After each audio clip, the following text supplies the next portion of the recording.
Uttar Pradesh police का दरोगा चिल्लाया, लगाया गुहार, बचाओ बचाओ, हमें मार डालेंगे, हमारी सुरक्षा करो, हमारे बीबी और बच्चों की जान बचाओ। हमारी जांच केंद्रीय जांच ब्यूरो से करा दो, एसटीएफ हमारी जान मार डालेगी। उत्तर प्रदेश पुलिस के लोग हमारी हत्या कर देंगे। दिखाएंगे इनकाउंटर, हथियार छीनकर भाग रहा था अथवा और कोई कहानी रच करके हमारी हत्या कर दी जाएगी। हुजूर रहम करिए और हमारी जान बचा लीजिए, हमारे परिवार को बचा लीजिए। ऐसा कहना है के शर्मा उप निरीक्षक कानपुर कांड। के शर्मा उप निरीक्षक है कानपुर चौबेपुर थाना क्षेत्र का और आरोप है इस समय जेल में है के शर्मा और बीट प्रभारी थाने में बीट होती है, बीट के आरक्षी होते हैं, बीट के प्रभारी होते हैं। तो बीट क्या होता है, जैसे थाने को कई क्षेत्र में बांट दिया गया, सेक्टर के अनुसार कौन कौन गांव किस बीट में रहेंगे, उस बीट का एक इंचार्ज होगा। जहां दरोगा लोगों की बहुलता है वहां एक बीट इंचार्ज होगा, वैसे भी बीट इंचार्ज होता है। जैसे हल्का दरोगा जिसे कहते हैं कि हल्का के दरोगा जी, तो के शर्मा हल्का के दरोगा थे और बीट की जिम्मेदारी, बीट क्या होती है, बीट को मैंने समझाया मोटे तौर पर, यह बताना कि बीट में किस किस गांव के आरक्षी कौन कौन लोग हैं, चौकीदार से लेकर के आरक्षियों की निगरानी करना, ड्यूटी में भेजने से लेकर के तहकीकात करना, कोई वारदात ना हो उस वारदात को रोकना और ऐसी समस्त गतिविधियों की जानकारी ऊपर देना। इस तरह का के शर्मा ने उस दिन बात किया था विकास दुबे से और एक आरक्षी पर आरोप है राजीव चौधरी पर, इन्होंने भी बात किया था। के शर्मा पर यह भी आरोप है कि मौके से फरार हो गए घटना जब होने वाली थी। के शर्मा का यह कहना है कि विनय तिवारी ने हमको वापस भेज दिया, कहा कि जाओ आप थाना संभालो, मैं यहाँ देख रहा हूँ, क्या है मैं नहीं जानता। आरोप अगर यह पुष्ट है तो यह आरोप हल्का आरोप नहीं है। आज हमारे एक मित्र से बात हो रही थी जो विधिक मामलों के काफ़ी जानकार हैं, उन्होंने यह कहा कि यह जो इस तरह का दरोगा का है सहयोग करना और समर्थन करना ये अलग बात है, सूचना देना अलग बात है। हमने कहा इस पर चर्चा अलग से हो जाएगी, लेकिन अगर इस प्रकार की सूचना उसने दिया है तो यह अपराध हल्का नहीं है, यह बड़ा अपराध है। उसकी सूचना पर इस तरह के 120B का मुकदमा हुआ है, 120B की धारा हल्की नहीं है और इस पर बड़ी सज़ा का प्रावधान है।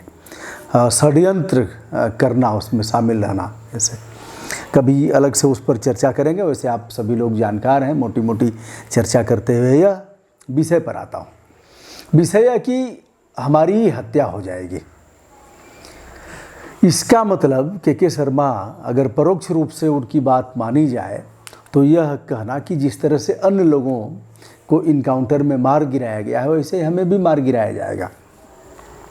हो सकता है के शर्मा के पास और भी राज हों और उस राज को अगर कड़ाई की जाए तो वह राज बताएगा, राज ही रह जाएगा। इसका मतलब भीतर तक कांप गया है वह। दरोगा गलती किए हो बेटा तो जाओगे, जाना ही चाहिए, पक्ष कौन लेगा? और कौन मर्द ऐसा है जो विकास दुबे का पक्ष लेगा? कौन ऐसा है जिंदा दिल इंसान जिसको राष्ट्र के प्रति जिसकी सोच अच्छी हो, कौन समर्थन कर सकता है? लेकिन विधि की मर्यादा का उल्लंघन जहाँ होगा वहाँ कोर्ट को आगे आना चाहिए, वहाँ जो देश के सचेत नागरिक हैं उनको आना चाहिए। अगर वह नहीं आते हैं तो कल और भी दिक्कत होगी। और न्यायपालिका के क्षेत्र में अगर कार्यपालिका हस्तक्षेप कर रही है तो उसे भी आगे आ करके इसे रोकना चाहिए। दोस्तों बताते चलें कि यह याचिका अपने आप में एक बड़ी याचिका है और इसका संदर्भ अगर ग्रहण किया जाए तो यह काफ़ी कुछ कहती है।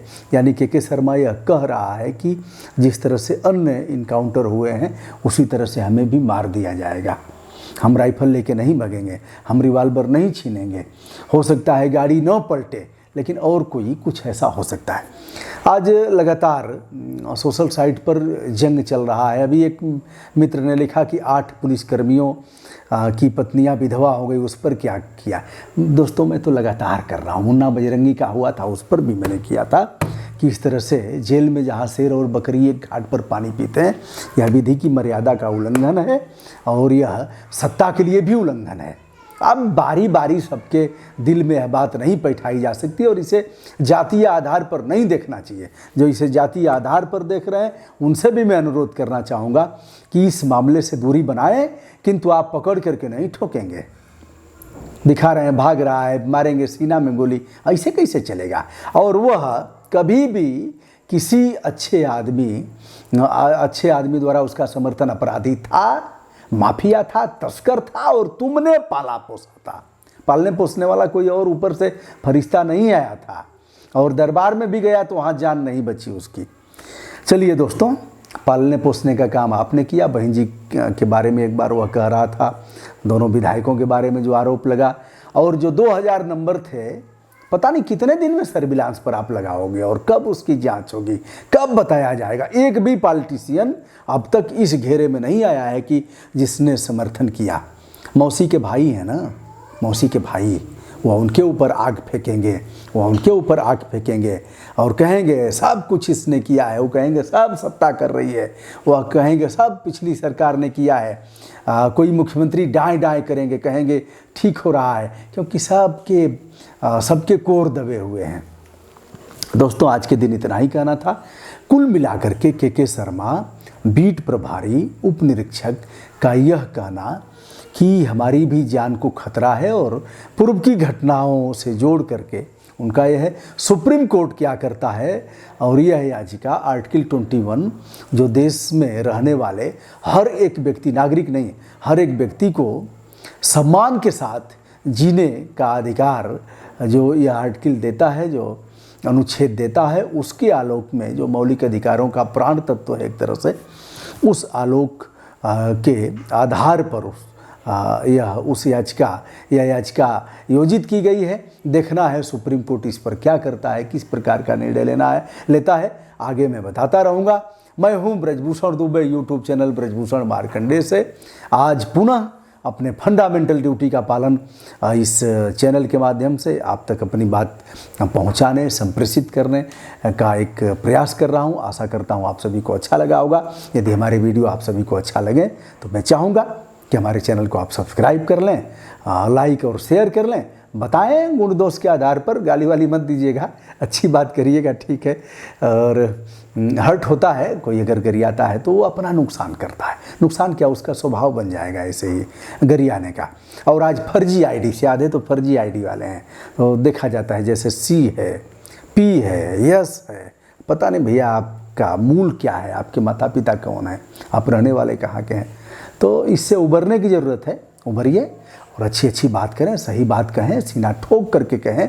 अगर नहीं कहेंगे तो जिसकी भी सत्ता होगी वह मदान्ध होगा और सत्य दब जाएगा। प्रणाम सभी को।